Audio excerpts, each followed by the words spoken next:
வணக்கம். டி. வேல்முருகன், அரியலூர் மாவட்ட செய்தியாளர். தொட்டிக்குளம் கிராமத்தில் பாப்பாத்தி அம்மன் ஆலய தீமிதி திருவிழா, திரளான பக்தர்கள் பங்கேற்பு.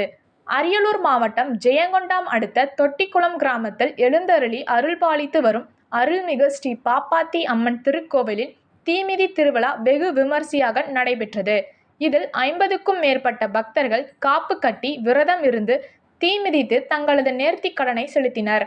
இந்த ஆலயத்தின் திருவிழா கொடியேற்றத்துடன் தொடங்கிய நிலையில் ஒவ்வொரு நாளும் பாப்பாத்தி அம்மனுக்கு பால், பன்னீர், சந்தனம், விபூதி, குங்குமம், இளநீர் போன்ற 16 வகையான திரவியங்களால் அபிஷேகம் நடைபெற்றது.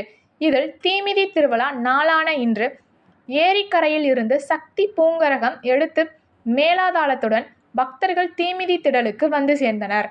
பின்னர் பக்தர்களின் பக்தி கோஷம் ஒலிக்க 50க்கும் மேற்பட்ட பக்தர்கள் தீமிதித்து தங்களது நேர்த்திக் கடனை செலுத்தினர். இது தொட்டிக்குளம், கங்கைகொண்ட சோழபுரம், உட்கோட்டை, இடைக்கட்டு உள்ளிட்ட கிராமத்தை சேர்ந்த பக்தர்கள் பெருந்திரளாக கலந்து கொண்டு அம்மனின் அருளாசி பெற்று சென்றனர். நன்றி.